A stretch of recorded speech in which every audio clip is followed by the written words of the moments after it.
Welcome to Nashville Mountain Bike Podcast, powered by SORBA Mid-TN, where we talk about advocacy, trails, and anything and everything mountain bike. Hope you enjoy. Welcome to the show.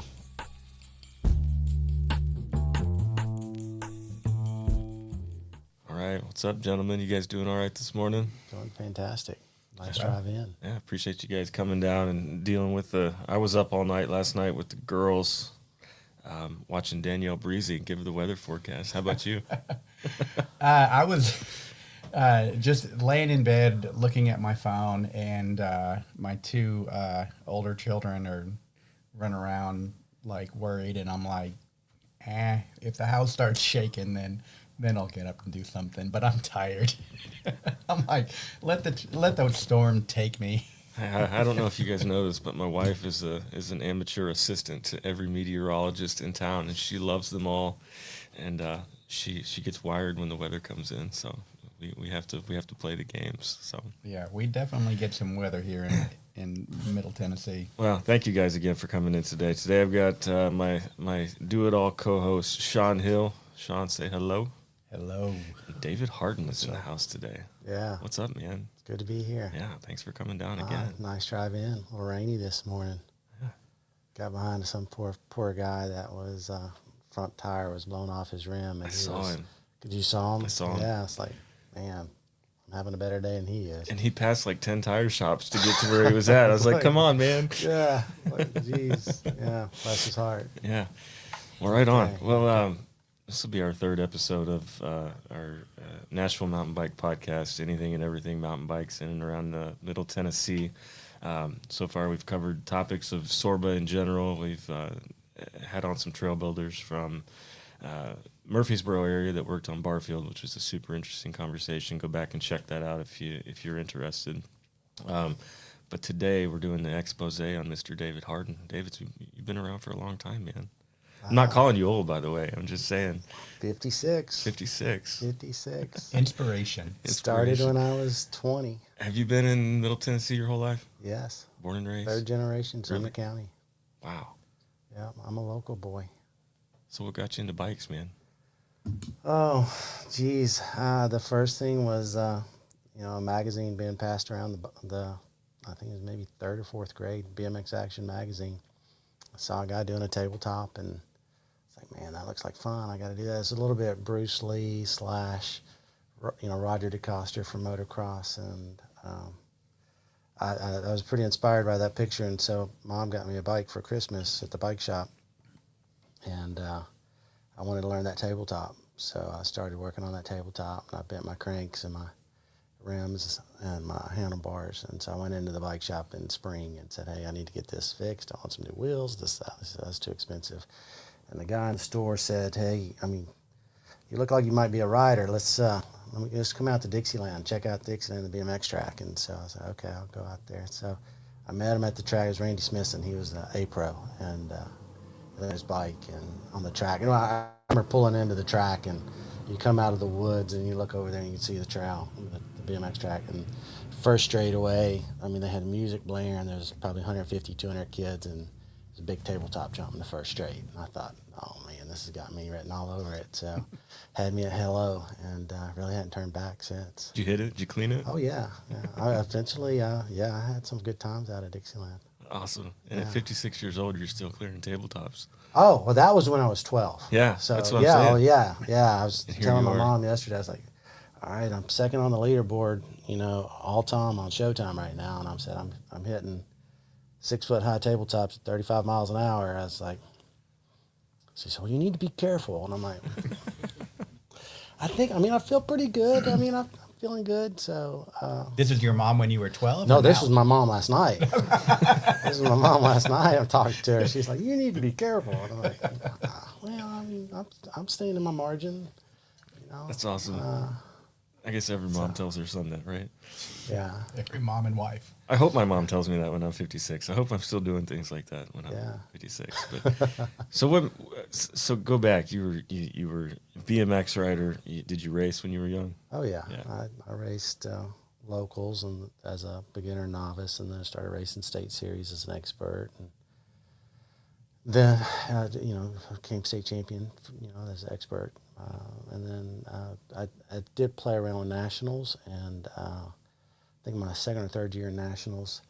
And I contribute this a lot to playing team sports as well. But I think Michael Jordan helped get me my top 10 national ranking because I was so inspired in basketball by Michael to jump, run and jump. And the team discipline of running drills every morning, then you go to a winter national, and most of the BMX kids were not in shape. And I didn't realize that at the time, the importance of training. I don't like to train, I like to play. And so I think most BMXers they weren't like on a strict discipline plan. And so I think the year I decided to quit team sports, I was 4th and 6th in the nation as an expert, and then got on a factory team, and that's how I kind of met the industry, got the behind the scenes in the industry and got some ways. And then at 20, I'd been working in a bike shop since I was 16, and at 20, I found a space for rent for $250 a month. It's an old house on Main Street, close to my house. Yeah.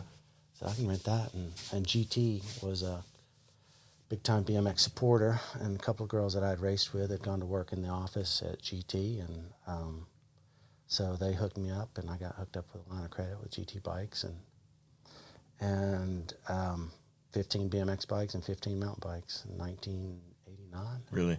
Yeah. All GT. All GT. Yeah. I'd had a little bit of Mongoose, Yeah. and so. So what sold back then? Was it still like BMX heavy, or It was still huge BMX heavy. Yeah, we were still crushing BMX. We had a BMX track in Hendersonville. Did you? Yeah. Is it still around? No.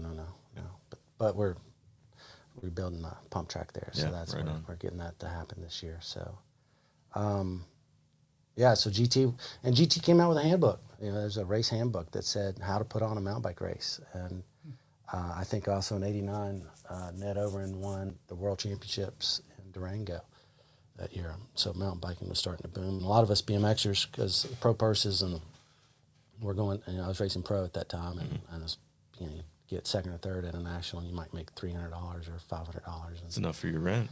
It's enough for the entry fee and the travel, but it didn't really pay. So I felt like, because Biker's Choice really was a traveling BMX team as well. I mean, Okay. I had a national team. I had like 10 kids on the team, and we were competing for a team trophy at the national level. And BMX started fading out, and mountain biking started fading in. I mean, yeah, and a lot of the guys I was racing with from California were going into downhill mountain biking, dual slalom, downhill. Yeah. So I kind of got passionate about that. I mean, of course, I could have moved to California and slept in an apartment with 6 other guys, and that just didn't. I can smell it from here, man. Yeah, you can smell it from here. Flip flops in the shower, kind of thing. Yeah. So talk about the transition from like the community going from like BMX oriented to like when mountain biking started trickling into Nashville. What was that all about? How did it happen? And what were some of the drivers behind it? Oh man, Percy Warner Park was the bomb. Yeah. But it was illegal. And I remember, the horseback community, like there were some mountain bikers in. And there's a big article. There was a news release. It wasn't quite illegal. Cumberland Transit was doing pretty good with mountain bikes, right there at Percy, and the trails there were phenomenal. I mean, it's just beautiful to ride. And it was dealing with the equestrian group. One of the mountain bikers actually startled the governor's.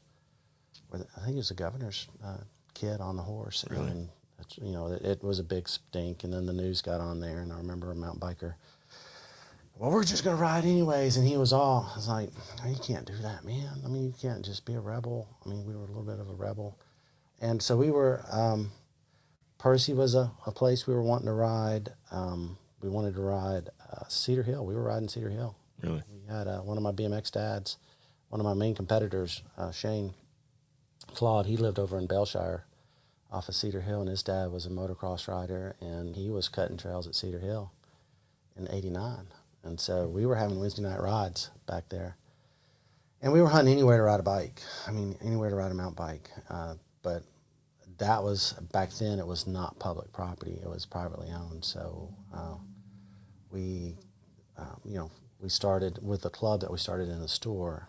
We got a couple named Jan and Les Lassiter said that they go parking out at Lock 4 on the lake, and that there looked like there's plenty of property out there. So as president of the club, I called up Parks Department and said, hey, you mind if 7 or 8 of us get together and build trails out there? And it's David Brown, still the same guy. Still the same guy. Still the same guy. Was this Lock 4 Trailblazers? This was Lock 4. No, this was this the before? Sumner County Cycle Club. Sumner County Cycle Club. Sumner County Cycle Club. That was one of the first clubs. That was the first club. It was us and Stephen Carr. So Stephen had a club. There was a National Mountain Bike Club, I think. Yeah. So there's 2 clubs in town. There's National Mountain Bike Club and Sumner County Cycle Club. And what year was this? This was 89, 90, 80. Oh, wow. 91, something right in there at the beginning. I think that was really the beginning of mountain biking in Middle Tennessee. And again, a lot of that was the boom, I felt like, was part of Ned winning the World Championships in Durango. I mean, it just really pushed mountain biking off. And there were no quote-unquote sanctioned or legal trails at this point to ride in Nashville. There was, we got permission to build Hamilton. I think Hamilton was one of the first. Mm-hmm. And then Chickasaw. I mean, they've had a great club. That Chickasaw Trail Club has been Columbia Cycling Club has been a staple. Kenny over there, he's a rock star, a lifelong guy. Love Kenny. He's been a huge asset for the southern part of town. Fairview was a trail that was legalized. I mean, we got legal permission to ride at Fairview. I think I held a couple of events out there, like a Turkey Fest or something. Yeah, I remember hosting a race or 2 out there. Columbia, Fairview, Hamilton, Lock 4. I think those are the originals that were legal. Percy was certainly off limits. I mean, after we had our episode with the horse. Yeah, interesting. Interesting. And Montgomery Bell, when did that come about? Was that after Hamilton and Lock 4? It was cool. I mean, gosh, we're covering 35 years here. So which decade are we talking about? It seems like, I remember riding in my early mid-30s at Montgomery Bell to open it up, I think. Yeah. So that would have been 20 years ago, probably. Yeah. So it's fairly old. Yeah, so I moved to town in 2002. And, every mountain biker that's been around for more than 15 years will say the only places we had to ride were Lock 4, Hamilton Creek, and Montgomery Bell, right? Unless you want to go down to Sewanee or Franklin State or St. Andrews, which were awesome, still are awesome. Sewanee is. But yeah, we spent a lot of time, man, up at Lock 4 in 2000, from 2002 to, 2010 era. And that's really when I became to know you. You didn't know that I knew you, but I knew who you were, right? We raced a lot up at Lock 4. And then, I guess, funny, I thought I was going to go in the Wayback Time Machine, David. And I was fresh out of school in 2005 with my first degree, and in 2007 with my second degree. And I had just started working, and the most expensive thing I ever bought was from you. In 2010, and I still have the receipt because I still have a lifetime warranty on the frame. So if it ever busts, yes, you do. I get to bring it back. And you actually checked me out. This was March 2010. 2010. It was a 2010 stump jumper hardtail 29er. Had a Reba fork on it, X7, X9 package. It was white with the World Cup colors. And it was right around the time when people were still deciding if they wanted to go 29 or not.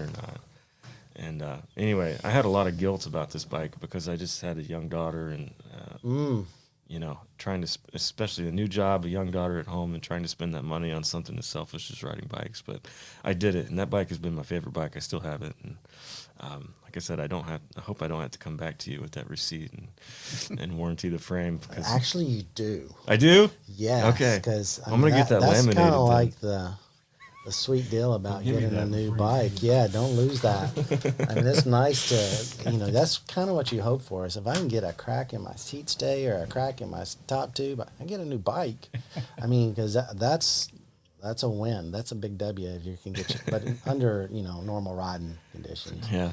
Oh man. But it's a fantastic bike. It had handlebars on it like this wide, like smaller than my shoe, and I could fit through any tree, every. Yeah, it's a trip going back to those bars. But at least you were on 29s. I mean, Yeah, right on. But anyway, going back to Lock 4, man. So what was the transition from the first club? How did that transition into Lock 4 Trailblazers? the Trailblazers, the Sumner County Cycle Club. We were touring as well as mountain biking, and so it's road and mountain. But it's mostly touring. There's not much into road racing. And I did have a road racer working for me. He worked for Byron Brown. He would work for me for 10 years. He was a super strong road racer. So he kind of carried the road racing part for the store without the club. And the club was just great. I mean, his husband, wives, family oriented. Really enjoyed that. But then the road scene started growing as well. The Lance Armstrong days, and so we decided to bust up the Sumner County Cycle Club. There was another road group in town called the Tennessee Wheelmen, and we merged in with the Tennessee Wheelmen, and we busted up the Sumner County Cycle Club into the Tennessee Wheelmen and the Lock 4 Trailblazers. And the Trailblazers were a fun group. We used to do the mail run at Big South Fork. That was a great ride. We did obviously the trail construction and maintenance at Lock 4. They're big time EMBA members. I think back then it was EMBA and NORBA. I kind of carried the paperwork for NORBA, and they kind of carried the paperwork for. I was the race director because racing's in my blood, and they were the SORBA guys. Sam Pointer, Les and Jan Lassiter, many groups, and we're kind of like the leaders of the groups out there. So the Trailblazers was a cool name. I felt like it was, kind of athletic-y still, and but also, we're leaders of, blazing trail, which is a big part. So the Wheelmen moved on, and the Trailblazers, we carried them for, I don't know, probably 7 years, 6, 7, 8 years. And I think the Xterra was probably one of the last things that they did as official group. And they all fell out of riding a little bit, got older, I think, maybe. And the new kids racing became more and more popular at Lock 4. And so we ended up, I think, donating the money from the Trailblazers Club account to start the SORBA chapter. Mm-hmm. I think that was somewhere around 2005. Mm-hmm. I feel like that's probably pretty accurate. And felt like that was a good move, and I love seeing how that's evolved. That's been a great transition. But the Trailblazers, we ended up doing Team Biker's Choice, and from the racing division. So I created a team for racing, and really partnered heavily with Michael Edens. Michael jumped on board with us, and we ended up with a massive team. Probably, I think I had 4 pros at one time. Oh, you're kidding. 4 pros, not just 4 experts. I mean, there's pro experts.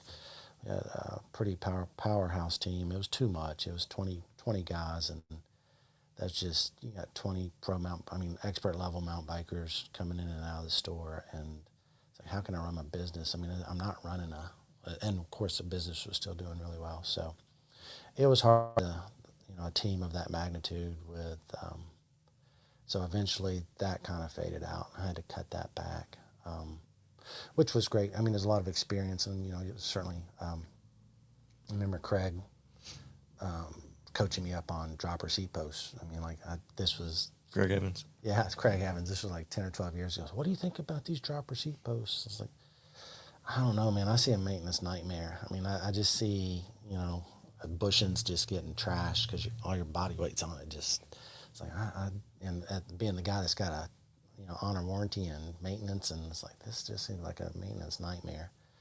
Let's let it settle a little bit before we get, and those original reverbs were a nightmare. Yeah. So you brought up Craig Evans. He doesn't know who I am, but I raced Xterra too, and when it was around, and and some other triathlons. And Craig was always awesome, right? He was like the guy that everybody looked at when you showed up. You knew who Craig was, and he was going to win. But to this day, my claim to fame is I beat him. Did he puke or get sick or? My T1 time at a very specific race, I knocked him out. I beat him by like 2 seconds on my T1 time. In the pool? Out of the pool into bike. My transition Beat time. Craig out of the water? Not out of the water, just my transition time. Oh, your transition time. That's T1. it. My T1, okay. man. That's it. Wow. The time it took to get from the pool That's impressive to still. the bike. That's very impressive. I beat Craig Evans, so that's my claim to fame in my racing career. Yes, that's a huge claim. Yeah. That's so funny. Transitions. My transition story is I'm hosting, like a pretty big national, and we got the Xterra 10-stop American Tour twice, and that really helped cement Lock 4 with the city. I mean, because they brought in, a big purse, ESPN. Yeah, it was a big deal. Got to ride. Ned Overend came. Got to ride with a lot of pros. But anyways, the funny transition stories. You see guys coming in and out of transition just as fast as they can go. Yeah. And as I was a race director, so I had to stay in front of the race, watch everything, make sure everything was going smooth. And then I see a person come out of transition, taking their time. They pull their bike off the transition rack and kick up their kickstand. And I thought, wow, that just registered. A kickstand on a mountain bike is like super weird, and to see somebody kick a kickstand at transition just blew my mind. They do the kickstand and they get their bucket out and then start pulling stuff out of the bucket. I've never seen, most of them, like Craig had it wired, so you must have been super fast because, those guys could like pop a helmet on and be gone. We practiced it a lot. Running, So, Craig and I were pretty good buds for, 8 or 10 years. And Craig, I turned over the Xterra event to him one year. Yeah. And we had, he had a partner, a sponsor, and they wanted to do it was a multi-weekend event. I'm trying to remember the name of it. It was Beast of the Southeast. Do you remember that? I remember the name, yeah. So Beast of the Southeast was a $10,000 purse, something crazy, and he brought in, because like Conrad Stoltz from Specialized and all there was world champs there, and hosting them for the weekend, and we did a road crit out there, we did a road triathlon. We did a road triathlon. We did a mountain bike triathlon. We did a short track race, an XC race, and he wanted to do a 5K run. And I was like, I can't do runs at Lock 4. It's we just can't promote running at Lock 4 because you host an event that's like, well, we got to train there, we got to practice there. Now you got trail runners at the trail, and so we can't do that. So let's find another venue. So I hunted, all the core property along the river, and I came up with this property off of where I went to elementary school, Wessington, behind Sam's Wholesale, and it's now the Warrior Trail. Mm-hmm. So Craig and I cut the Warrior Trail. I gave him my DR trimmer, walked behind DR trimmer, and he went over there and laid out and cut for the run course the Warrior Trail. And that was the creation of the Warrior Trail. And the fun story with that was I was out there working with Craig, and we were sweating and digging, and he gets a phone call, and it's Lance Armstrong. Really? Yeah, he gets a phone call from Lance Armstrong about because he's trying to get him to come to his race, to this purse, and it's not sanctioned by USA Triathlon. So he's like, you can do this, and it's like, so we almost got Lance to come to town. That's awesome. I was like, man, that would have been so cool to have had Lance Armstrong in town. That was in the prime too, man. Yeah, wow, that was way back. So Craig was, he helped out a lot in the area. He was a good partner to grow the sport as well. So awesome. Grateful. All the growth of mountain biking's been teamwork. You know? I'm glad you said that, man. It takes a lot of people, doesn't it? It does. Before SORBA, before I came in and you know, I guess when I did step into this role, I still, even in Nashville, and I'll ask you about this too, Middle Tennessee and Nashville, there's still a lot of like, this is my mountain, you stay off my mountain. There's still a lot of button heads and territory kind of stuff going on. And I'm like, you know, I think you encountered it a little bit this week. But in my mind, it's like, man, like nobody can do this ourselves. It takes a little piece from everybody all over the place to make this happen. A little bit of SORBA, a little bit of the bike shops, a little bit of the community stepping up and doing things that are super important. It takes people showing up for races. It takes people showing up and voicing their concerns and writing letters to municipalities and all this stuff. So to me, man, we're all in this together, and I appreciate you saying that it takes some teamwork. So It's 100%. Yeah. I mean, we all have our gifts, Yeah. you know, and it's you know, I'm very limited in a lot of capacities. I mean, there's only, you know, I'm human, yeah, and it's great to have other capacities that are much stronger than mine to enhance the program. yeah, So yeah, right on.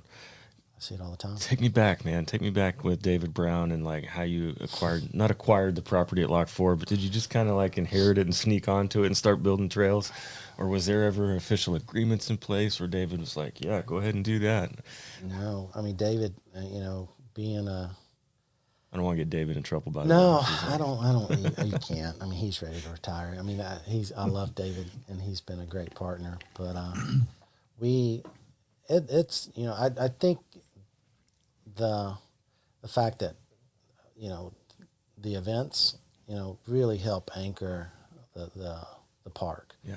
You know, every year you submit for permits and you give them, hey, we're going to bring in 250 but when we had Xterra, that just really made David happy. I mean, when we brought in ESPN to Lock 4, because the 10 Stop American Tour was, you know, we're on the board with, you know, Charlotte and Half Moon Bay, California, Hawaii, you know, and he was like, Gallatin on the board with, Yeah. you know, 10 Stop and sponsored by Nissan. And so that was, I think, our biggest W for Lock 4 as far as our relationship. Because Dave he'd come out and he'd do a fish boil and camp out. Yeah. He was just shocked. And I mean, like even this event here, this Journey for Sight that I did, I brought in a charity sponsor for the last endurance event, and just seeing those gentlemen, you know, the local base of business owners and property owners, and you know, those local guys come out there and just be, wow, I didn't know all this was out here. I didn't, you know, Yeah. and it's like, yeah, I mean, this is, you know, so just being in touch with you know, trying to keep those connections to the real property owners. You know, they're the real property owners. We're just users. So I think staying in touch with those guys and then having a charitable act. I mean, you know, it's a public park. It's not. And Yeah. you know, we just had this, you know, blow up the other night on Facebook about how public it was, and you know, how much of the public can use the mountain bike trails that we've built. I mean, these are mountain bike trails that we've built. Nobody else has built these trails. The hikers didn't build them. The horseback riders didn't build them. So those are specifically built mountain bike trails, and it really went a long ways with, you know, knowing that we've had this positive relationship, and it's been a very positive relationship. I mean, you really have to be. You cannot be aggressive like that original guy on Percy Warner Park, where he said, basically, screw you guys, we're going to ride out here anyways. Yeah.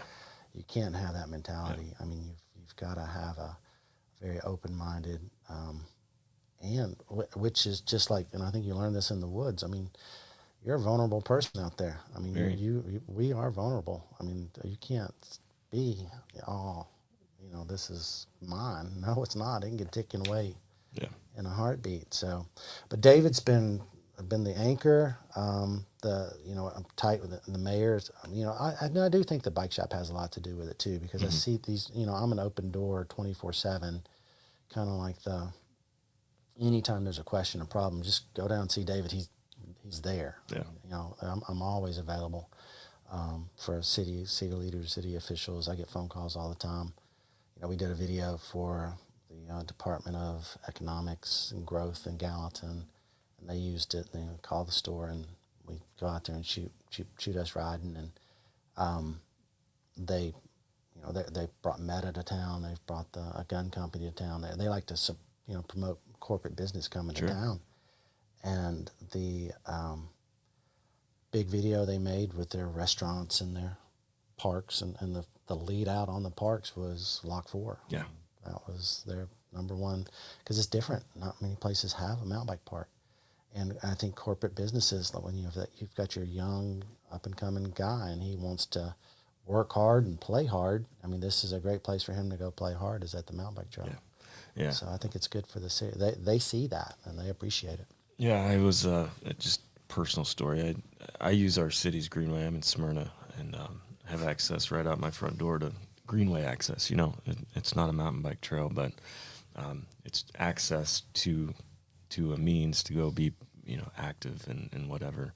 And I've put thousands and thousands of miles on that greenway trail, and I had this moment of gratitude where I want to go to the city and thank them for their application of putting this in, the money that they direct towards it. And it goes back to the mountain bike trails as well. There's a sense of, if you build it, they will come, and people keep their tax dollars where that stuff is available for them. And I just got off a trip to Bentonville as well, and it's no more apparent there than it is anywhere else. But there, it's far to the extreme on what that can be. But it's simply incredible the money that follows mountain bikes and the infrastructure that can be built. So lots more discussion on where Nashville can take it. Nashville is geographically hard to get from trail to trail to trail. They're not really linkable.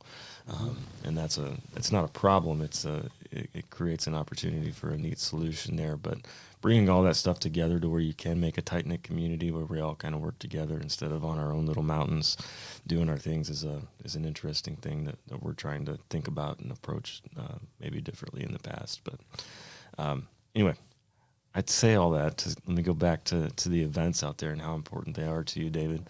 How many events have you run out there at Lock 4?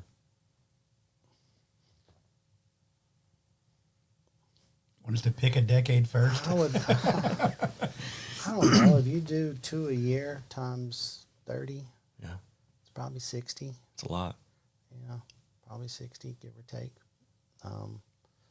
And it's, the memorable ones are, in one year, Xterra. Xterras were hard to run. And for the people out there that don't know what Xterra Xterra is, An Xterra is an off-road mountain bike triathlon. So it starts out with, at Lock 4, we'd have a 3-mile swim. Then you'd have I think it was a 12-mile mountain bike. And then you'd have a 4.5-mile run, maybe a 5K run, something like that. And, setting up a swim, timing a swim, timing a run, timing a bike, timing a transition. Timing was always the hard part. And it's a fairly small budget. Once the Xterra crew left, it was sponsored by Nissan for the Xterra. So there's a lot of money thrown at it the first few years.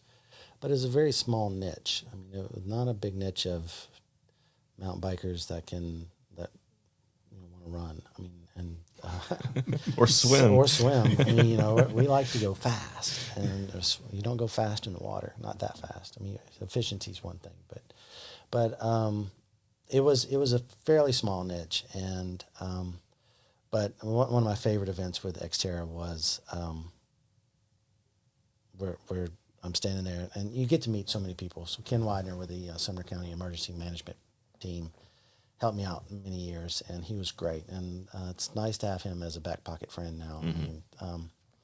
So Kent's in the water, and we got rescue boats all around, and there's a storm coming, and it's like, he's telling me it's like 20 miles away or something. It's like, start the race. Let's get it going. Get them in the woods ASAP. I mean, as soon as possible. And so we got them out of the water before the rain came, but then the rain came in, and the riders were racing in the rain. And now I learned early on to move my races to the latter part of the year. That way the ground is baked. Mm-hmm. If you start in the early part of the year, the ground's still kind of holding moisture, a lot of moisture. But once you dry out the moisture out of the dirt, when it rains, it typically just washes off of it. Yeah. It just runs off of it. So these guys are racing, and I think I was racing too, in the just pouring down rain. And it was everybody had a ball because it's hot, right? It's July, it's hot, and you get that cold rain coming down on you. And I remember one of the things that happened was I had marked the course 2 days before and the day before, and I'd lost my V brake on my rear brake. I mean, like cable was died. It got gunked up. And then, so I'm racing one-handed, like one brake, front brake. And I jump on the bike and I catch the leader and I pass him. And then I'm cruising through 16, flying, and I hit my front brake. My front end slides out. And he stops and he says, "Get back on your bike, man. You're doing great. Keep up. I'm following you, and I'm enjoying watching you go, like, because I was pulling him basically. So he let me keep pulling him, and that was pretty hard. I mean, that was a fun day. That was back when I was in shape. So that was probably like 30 years ago, give or take. And I remember that guy let me pull And then later, I mean, so I got to meet that guy, and now we're catching on, and his wife was racing as well, and she was just like jacked, like that was the funnest race ever, racing in this. Oh, that's so cool, and it was a fun event. So getting them into the water, out of the water, crashing on my broken bike because of the rain. So rain has always been a promoter's nightmare. I mean, it is, and Tennessee is. I mean, like imagine today if we would have had an event today. It's like, what do you do? Yeah. I mean, I've shut one down before, where I just said, nope, we're not racing. Everybody go home. And boy, I'm sure. I caught a lot of crap on that. And I just had the Chickasaw race a couple of weeks ago. They got some heavy rain, some rough conditions, but they worked it out, man. I saw some great pictures. People had a lot of smiles on their face and still have a good time. So I had a state championship one year, and it started raining for the short track race. It started, and like registrations open, here comes the rain, and it rained all through the short track. Did you do that one? no, I've never raced. So we did a short track race in the field and just up one backwards. So we just go in the woods and come up one backwards, do a loop around so it's like a short little loop. And it started flooding, and by the end of the short track race, we're racing through this mud in the grass. It was harder than climbing. It was like really digging through the mud. Sounds like cyclocross. Yeah. And Stephen Carr just told me this fall. He told me that I actually got sick. I got something got in my mouth that didn't belong there. Really? And he ended up with a stomach virus from racing in the mud. But so the next morning, I'm there all alone, 4:30, 5 in the morning, trying to host this state championship race, and it's still raining. I'm like, what am I going to do? I mean, I can't send them home. So I shortened the course to just the upper, like 15, 16, and the field. And then I made them run multiple laps. And then and of course I'm walking it all that morning, and I could see the water just going straight down the trail. So I assumed at some point we might talk about trail maintenance and construction, but we don't have to. That's fine. But I could see where our fall line trails were and where our erosion really comes from. It doesn't come from the riders. Yeah. It comes from fall line trail or low maintenance, poor maintenance. So I laid out the course. We hooked it up, and we ran it, and it rutted it up pretty good. But the funny thing was like a month later, all the ruts were gone. We didn't even have to rake them out. They were. It just takes care of itself, kind of. But through the events, you're gonna get much more awareness to the park. I mean, there's events really build community awareness, and it secures the property. I mean, the cities like events. Yeah. And whether it's for charity or for, egos, I don't care a whole lot about, but for charity and events, those are great. Yeah. I like racing, don't get me wrong, but I think that the main thing is, the city really likes to see charitable events. Yeah, big time. The more you can do. You you mentioned being able to get out on the course while it's pouring rain, and it just reminds me of Shawn, because this is Shawn's tactic too. Out at Jones Mill, he would wait until it would rain 4 inches, and he would go out in the pouring rain, and that's how he would find all the bad spots on the trail. Because you see it happening live. Sure do. So you can talk about that a little bit. I mean, Yeah, I don't think it was so much waiting until it rained. It was just my drive and desire to ride, and kind of, you know, looking at the weather going, oh, I think I can make it. I think I can make it. I think I can get it right in before it starts raining. But then I get to the trailhead, I'm like, let me grab my rain jacket just in case. So yeah, I end up on trail, and, you know, I'm 4 miles in out of 8, and the rain starts pouring down, and I'm like, let's just make the best of it, and, you know, grab a stick and clear a drain, and, you know, start to see where the water's going. And if you look back at my Strava, there's probably, I don't know, probably 20 out of 200 are nothing but like 40 pictures of dirt. Dirt and rocks and rain, and even some YouTube videos where I just kind of got excited about, like, oh my gosh, you know, there's like 300 foot of trail that's like completely eroded, and I was able to fix it in 2 hours by moving a, you know, 100-pound rock. And I mean, yeah. And the trail's bulletproof now. I mean, and we're talking about Jones Mill. We're big Jones Mill fanboys here. Obviously, they've got a lot of rock up there. It helps the drainage out. But, I mean, just because of Shawn's work up there in the rain, finding all those terrible spots, and we're talking spots that might be a foot wide that will hold rain or hold moisture for days, they're gone. And there might be a couple left. I need to talk to you about them. But Yeah, I'm sure there are. I know there are. You bring up the point. Maintenance on a mountain bike trail is a big deal. It can't go undone. There can't be months and years where maintenance on trails can't happen to make the stuff rideable. And you know, I'll use SORBA metrics. It's a talking point for SORBA, but there's 140 miles of trail in Nashville. And it takes a lot of people and a lot of hands to make all of that work. So what's been your strategy in Lock 4 with keeping that place good to go? So the strategy has been corridor cleaning, which is pruning the tree. We have privet, which grows into the trail. Try to just let the locals just have at that. I mean, they can't cut back enough. I think privet cutting, you know, sight lines, improving sight lines, getting more air in there. You know, it gets heavy breathing when the trees are really clogged in on you. So I welcome anybody. You know, the old SORBA rule or IMBA rule used to be for every hour of ride, every 10 hours of riding, you do 1 hour maintenance. That's kind of and so what can a volunteer do on a regular basis? And they can go out there and cut privet and drag it into the woods as much as they've got time to do. And that goes for all trails. Yes, I would encourage that. And then the only rule with that is, you know, if you're going to cut privet, cut it at the base. You know, don't cut it like 2 foot high. If you cut it 2 foot high and leave a stalk there, somebody could fall into it and get jabbed. Oh yeah. Yeah. So if you're going to cut privet, cut it at the base, or cut it 5-7 feet high. You know, above where people would fall into it, because piercing a lung is an option if you don't cut it right. So I'm down on that. We have a group of chainsawers that are skilled chainsawers that usually take care of the maintenance. You know, if a tree goes down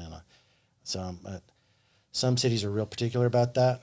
You know, I was really nervous about that with Lock 4. But the first rule of mountain biking construction and maintenance or whatever is get permission. And we've got permission from the parks to cut the chainsaw. To chainsaw out on our own. So it's a very dangerous activity, and there are times when, you know, I'll get a report that we've got a hanging tree that's leaning and nobody wants to mess with it, which is fair. I mean, use your own judgment. And they'll call me, and I'll get with Clyde and his crew, the older guys, and we'll go out there and take care of it. But now that's growth, and that's that's one form of maintenance, and that's typically the one that, now dirt control. The one that I really want to teach that I think is very beneficial is called deberming. And deberming is when you have a trail that's on a side hill. Like, so if you've got all right, so the first rule of mountain biking is, don't build fall line trails. And fall line trails are the easy addiction because you want to go fast, quick and easy. So it's like, okay, the hill's 20% grade. Let's go shooting straight down the hill. And we made those mistakes where we Widowmaker, just straight down the hill. So you don't ever really want to cut more than half the grade. So it's a 50-50 rule. So if the slope is 20%, you don't want to go more than 10% down the side of the hill. So you're going to bench cut in, right? So you're going to bench cut in, and you're going to cut a flat trail so you don't pedal strike on the inside down the slope. So you've got a 10% grade going down with a bench cut in. You're supposed to leave a 5-degree outslope, so the water sheds across the trail, not down the trail. And during those races, that state championship, I saw water just going straight down the trail, which ultimately digs down to deeper roots and rocks. And so we're trying to prevent that from happening. So we want the water to go across. Well, it's just natural, inevitable. Over a period of time, the trail will berm up on the outside. So you're going to end up with this canoe shape. And so deberming, knocking this knuckle off right here, back to 5-degree outslope is the key. That's where I want people to, if they have the extra volunteer time, to use this. It almost looks like a horseshoe. It's just a scraping tool. It's lightweight. You can almost ride with it in your hands. A Pulaski McLeod's pretty heavy, but this thing is like super lightweight. You can hold on to it with the bar. And all you do is just go out there and just scrape down that knuckle right off the edge and try to get the water to go across. The other thing that has always been an issue is blowing the leaves off the trail. Yeah. And trigger warning. Trigger warning. Yeah, I mean every fall there should be like a pre-notice. Don't be that guy. Please don't be that guy that goes out and blows the leaves off the trail, because you're going to catch a lot of crap. If you want to take care of the leaves, leave the leaves on the trail for sure, because it's that winter coat it really saves the dirt. But get the leaves out of the drains. So the water, it'll run down and get into the drains. And so we need to get those leaves out of the drains. And that'll help dry up the trail a lot faster by just going out there and getting rid of the leaves. Now that we're in the growth season, and the trees are down, like the leaves haven't really came in, you can see all the deberming needs. So it would be nice if we had volunteers deberming, because you got 140 miles of trail. Teamwork makes the dream work. Yeah. And we've got to get those any area that you can deberm and get that 5-degree outslope. I mean, really preaching a lot about sloping. Yeah. Sloping is huge. So deberming those edges, I would trust people. Where we run into issues is features and water bars, and those are a little bit complex, I think. But I think just trying to keep, I would trust people with those tools. Yeah. I wouldn't trust just anybody with digging and creating lots of new stuff. But I'm certainly open to partnerships. Show me that you know what you're doing, and I'm tickled pink to sign you up. But I'd want to make sure you know what you're doing. Yeah. Yeah, right on. Shawn always says kick a stick, right? And there's every time you go out into the trail, there's always opportunity to do something, whether it's pick up a stick or take a small tool with you, take some clippers, get rid of some of the right of way stuff or whatever. And I think that biggest thing is okay, today as we're recording this, we just got, I don't even know how many inches of rain last night. And so everybody's thinking, okay, at least they know not to ride, but today or tomorrow, the day or two after the rain is the perfect time to clean a drain. Put your 510s aside, put on your regular tennis shoes or hiking boots, and go walk the trail. And that's the perfect time to pick up a stick, clear the drain, and it's just a perfect opportunity, and anybody can do that type stuff, and that it just really helps. Yeah. One thing I'm super proud of SORBA, and I've always been amazed at this, is the speed of communication with our volunteer network on the trails. It's like if I know today is going to be a lot of communication about trees down with the storm that came through last night. And let us know. And people do, and people let us know, whether it be on Facebook or Instagram or message or whatever. Man, for some reason it always ends up on Slack, which is our communication channel, and it happens quick.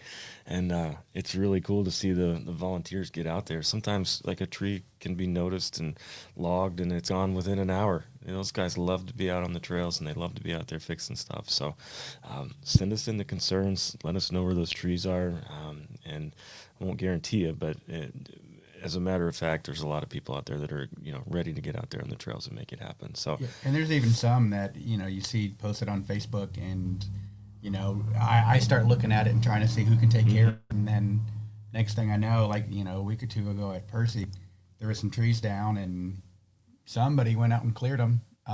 yeah, And, it was great because, we have our regular core volunteers, and, they probably carry a chainsaw more than they bike sometimes. And it's just nice to have someone from the community that's able to take care of stuff, especially if it's a tree that's already on the ground. It's a bit less of a risk. You don't want to. It's hard to take care of a leaner or something that's risky.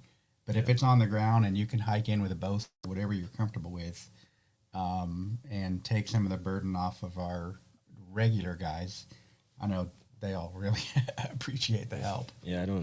I often wonder if people realize how many hours it takes to manage the trails. And something that we started was tracking volunteer hours. I don't think we ever did a really good job at it, but back in August, I think it was September, we really started pushing that. And I'm assuming maybe we get 50, 60, 65% of actual hours that are worked that people log stuff, right? Yeah. And in just this past 6 months of time, I think we're up to log something like 1,200 hours. Yeah, it's over 1,000. It's a lot of work. And there's a lot of people out there putting an hour here, an hour there. How many hours are we up to this year? Oh, this year I can look and see, but I know that the total log from when we started was it's well over 1,000. Wow, that's fantastic. Yeah, it's incredible. Yes, So, that was good info that I got from Slack. Is share your hours, and so I'm trying to be more consistent with getting the crew to send their hours in. yeah. Now, one thing that helps is we do have a bunch of guys out building a trail. So we got a lot of volunteers that are helping out at Henry Horton building phase 3 out there. So there are a lot of hours there because they're doing that build 2 days a week since January. Yeah. But even outside of that, just in the regular maintenance, there's still a lot of hours. Sure. So David, you've been around the block for a long time in the bike world here in Nashville. So what gets you excited today about mountain biking? It's part spiritual, and it's certainly the health. Just I love. I wanted. I've kind of decided to name all they're not mountain bike trails. They're mountain bike respiratory centers. I mean, I go to church or go to the community, and I see unhealthy people and people that are struggling with their health, and I'm like, man, mountain biking is just such a great form of fitness, and it can really and it slows things down. I mean, the world gets going so fast, and mountain biking slows things down. Maybe not on the e-bike, but on the slow. It's a little less slower. Getting back on the slow bike. I've gotten off the e-bike for a bit, and I'm back on the slow bike, and I like the slow bike a little bit. I like the health and conditioning, and I just like slowing down a little bit. I mean, I still like hitting showtime as fast as I can go, but just going out there riding in nature, and the nature. I was out there the other day, and I caught a skunk going across in front of me. I thought, man, that's pretty cool. I like seeing this skunk out here, and the wildlife out there is great. But no, it's the people. The people is what drives me 100%. I mean, I want to make make a dent in society and help society. Be healthy. I know there's a lot of spiritual time out there. I think it's good for people to, we debate about this, about is me time, is it selfish or, but, if you, it's like, I heard somebody say, if we're in the image of God and your hand is like and God is a hand and we're a glove. Like, we're shaped like that, but we're only good if we have God in our glove. But our glove needs to be made of good stuff, right? And so you can't have a weak, cheesy glove. I mean, I want to do God's work, but I need to be healthy to do it. Mm-hmm. And so being healthy is both mentally and physically. And I think mountain biking really does that. I mean, it can make you mentally, I mean, because you're in touch with nature. It's a real world game. You see these Nike kids. I love the Nike kids that are coming out there and they're actually learning. You just can't. I mean, when I think about choice, choice requires accountability. I mean, when you make a choice, there's accountability. And in video game world, there's really not much accountability. I mean, you make all these choices and, oh, well, you just try again. And, it's like, that teaches some qualities for sure, but there needs to, there's some accountability for your choices when you're mountain biking, and then, there's the challenges. And, but I think I love what it does for humans. I mean, I think it's very beneficial. And I love what it does for me. I love, being healthy, and it helps me have energy to go be engaged in running with my grandkids, or, I can still bend over. I can still pick stuff up. I can, I have lungs and a healthy body. And I think that's really what inspires me the most, is that I still want to contribute I want to be a part. I mean, maybe not even contribute. I mean, I just want to be alive, and alive in Christ, and do good things. And that's I think mountain biking is a really good tool for that. Yeah, no, boy, very well said. You find good words to say that. I find it's hard to put into words sometimes, and I tried to the other night. Just the gratitude that I was feeling after an awesome bike ride, and it doesn't happen every single ride, right? But there are times when you're on a bike where everything disappears, everything stops. You get done with the ride, and you're like, "How did I get here?" Your mind was so far gone the whole time, and you had, you might think, well, that's not clarity if you don't know where you've been the last hour. But at the same time, you get clarity around why you do this, and the benefits around health, the fact that your kids get to see you out there being an active person and being a role model. You said selfish. I battle with that one too, because it is time that you're away from your family, but it's also time that you need to regenerate yourself, and you wouldn't be the person that you are if you didn't have that in your life. So is it selfish or not? I don't think so. There's a saying in training, you got to slow down to go fast. Yeah. And I think it's a good way to just slow down for a minute, get your head wrapped around so that you can go fast with your family and your work, or, I think it's a good way to just slow down for a minute and recenter, so that you can be a healthier and more, a better contributor. So you've got good grip, so you can hold on, so you can be a good glove. Your body needs to be healthy. They say on an airplane, before you can put the mask on your child, you have to put the mask on yourself. So it's a requirement to have a healthy body and a healthy brain. And I think mountain biking does a great job with that. Awesome. Let's end on that. Any final words, Shawn? I've just enjoyed being here and spending some time on trail with David. I want to continue to learn more about, the bench cut, and I've even used the term canoeing. I've kind of passed on that information to some other guys that I've worked with, and I think the focus there is for us to see, the other people around us that have been doing it for a while, and soak up that information and take and learn. And I'm excited to continue learning and teaching other people. And the more we learn and grow, the more we can care for our trails, and the more we enjoy it as well. So I'd look forward to continuing to learn, grow, and share. Fantastic. Yeah, right on. And David, man, much appreciated to you for your work starting years and years and decades ago, man. Well, I got one more tidbit. Yeah. All right. So this tidbit is built on Sharon as well. I mean, but you're seeing that we're doing a lot of maintenance at Lock 4. Yeah. A lot of new rerouting. And rerouting is a vital part of maintenance. And my metaphor is the frog in boiling water. And so the frog in boiling water, when we cut our trails originally, their trails were smooth, fast, and then slowly over a period of time, the erosion eats away at it. So you get new exposed roots, new exposed rocks, new exposed this and that and the other. It gets looking rough. And, we, as like a frog in boiling water, we really don't notice it getting nasty. Like the trail is actually getting, and then you bring in an outsider, like a true expert trail builder, and he looks at it and he says, well, this is not good. Well, I thought it was great. It didn't seem like it was hot to me.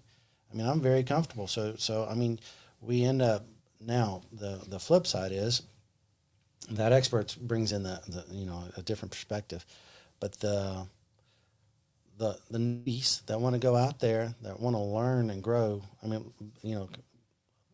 they put their toe in the water and it's like, well, I'm not jumping into that. It's too hot. So they don't. So I feel like to some degree, I've let myself down a little bit, let my guard down by not recognizing the temperature of the water. And for my expert level riders, that are used to I want the gnarly. Oh, you're changing the trail because, well, I'm not changing the trail because I'm trying to get rid of technical features. Mm-hmm. I'm trying to change the trail.